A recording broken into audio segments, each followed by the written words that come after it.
I don't want to be an emperor. That's not my business. I don't want to rule or conquer anyone. I should like to help everyone if possible. Jew, Gentile, black man, white. We all want to help one another. Human beings are like that. We want to live by each other's happiness, not by each other's misery. We don't want to hate and despise one another. In this world, there's room for everyone, and the good earth is rich and can provide for everyone. The way of life can be free and beautiful, but we have lost the way. Greed has poisoned men's souls, has barricaded the world with hate, has goose-stepped us into misery and bloodshed. We have developed speed, but we have shut ourselves in. Machinery that gives abundance has left us in want. Our knowledge has made us cynical, our cleverness hard and unkind. We think too much and feel too little. More than machinery, we need humanity. More than cleverness, we need kindness and gentleness. Without these qualities, life will be violent and all will be lost. The aeroplane and the radio have brought us closer together. The very nature of these inventions cries out for the goodness in men, cries out for universal brotherhood, for the unity of us all. Even now, my voice is reaching millions throughout the world. Millions of despairing men, women, and little children. Victims of a system that makes men torture and imprison innocent people. To those who can hear me, I say, do not despair. The misery that is now upon us is but the passing of greed, the bitterness of men who fear the way of human progress. The hate of men will pass, and dictators die. And the power they took from the people will return to the people. And so long as men die, liberty will never perish. Soldiers, don't give yourselves to brutes. Men who despise you, enslave you, who regiment your lives, tell you what to do, what to think, and what to feel, who drill you, diet you, treat you like cattle, use you as cannon fodder. Don't give yourselves to these unnatural men, machine men with machine minds and machine hearts. You are not machines, you are not cattle, you are men. You have the love of humanity in your hearts. You don't hate, only the unloved hate, the unloved and the unnatural. Soldiers, don't fight for slavery, fight for liberty. In the 17th chapter of St. Luke it is written, the kingdom of God is within man, not one man nor a group of men, but in all men, in you. You, the people, have the power to create machines, the power to create happiness. You, the people, have the power to make this life free and beautiful, to make this life a wonderful adventure. Then in the name of democracy, let us use that power. Let us all unite. Let us fight for a new world, a decent world, that will give men a chance to work, that will give youth a future and old age a security. By the promise of these things, brutes have risen to power, but they lie. They do not fulfill that promise. They never will. Dictators free themselves, but they enslave the people. Now let us fight to fulfill that promise. Let us fight to free the world, to do away with national barriers, to do away with greed, with hate and intolerance. Let us fight for a world of reason, a world where science and progress will lead to all men's happiness. Soldiers, in the name of democracy, let us all unite! The human being realize that we are all one, basically. Not as an idea, but as a fact. Because when you go to India, you see the misery, the confusion, the anxiety, the despair of people running to their petty little gods whom they have created. You come to Europe, it's exactly the same thing. You understand, sir? First, to realize, not verbally, but in your heart, in your blood, in your whole thinking, that human beings right through the world go through the same agonies that one goes through. The loneliness, the despair, the depressions, the extraordinary uncertainty, insecurity, whether they live 10,000 miles away or 2,000 miles or here. They're all psychologically bound together. If one realizes that profoundly in your guts, in your blood, in your heart, in your mind, responsible. Suppose we change our God definition. Suppose we take God out of the sky and strip God of the supernatural power which we have created and placed upon this divine being. And suppose we begin to think of God as a presence at the very heart of life.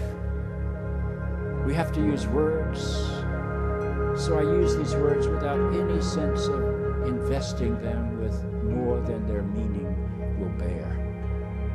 If God is the source of life, as I believe God is, then God is present in all living things.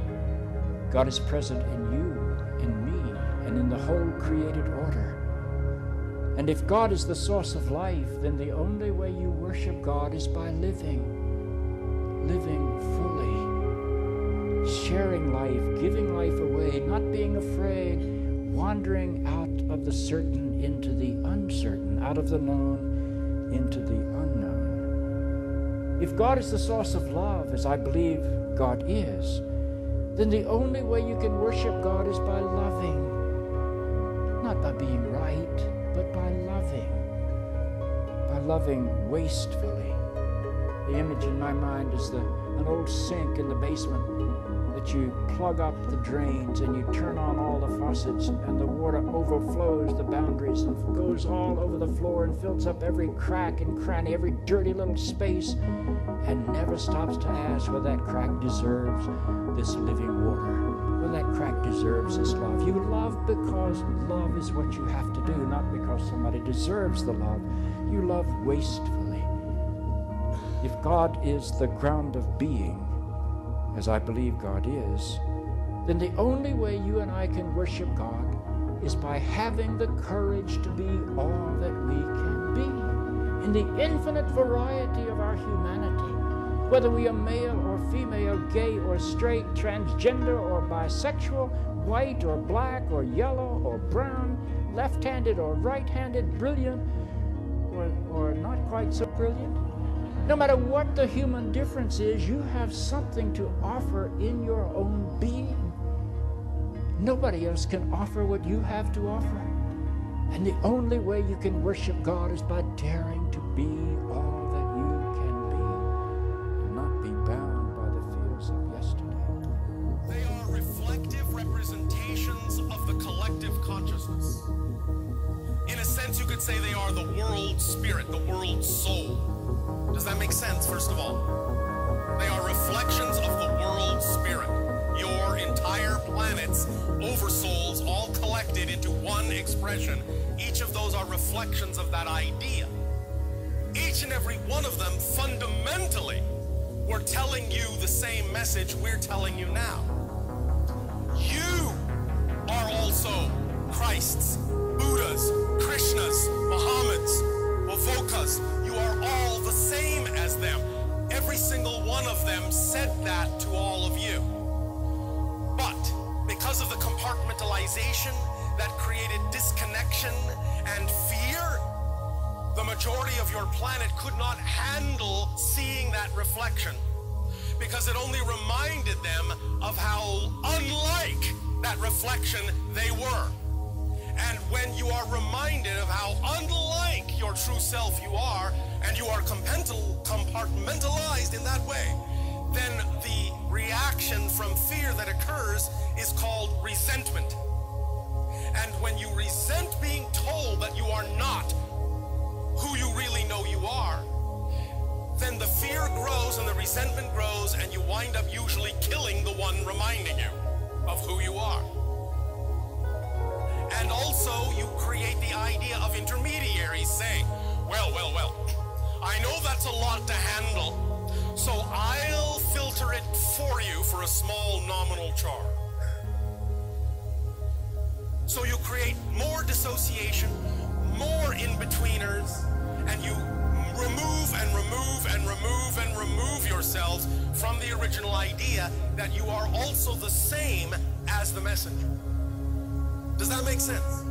Yes, completely. Thank you so much. Thank you. Now, in this day and age on your planet, it is all about, again, remembering that none of those beings wanted you to follow them, what they were saying is, you are all like them, so be like them. When your Jesus said, I am the way, he did not mean follow him in a religious context. He meant be the way I am, because you are that way. So, the idea also is for all of you to understand that this is what the so-called second coming actually is the awakening within each and every one of you of your own Christ consciousness, your own Buddha nature, your own Krishna spirit, your own holy Vavoka. All of that is all who you are, and you've created reflections down through the ages to guide you, to remind you. But because of the disconnection in your consciousness, it didn't always take. But a few people here and there would get it. Until such time as now you have arrived at a place where you finally are beginning to understand what was said by all those reflections over the course of your so-called history. Today, a young man on acid realized that all matter is merely energy condensed to a slow vibration, that we are all one consciousness experiencing itself subjectively. There is no such thing as death. Life is only a dream, and we're the imagination of ourselves.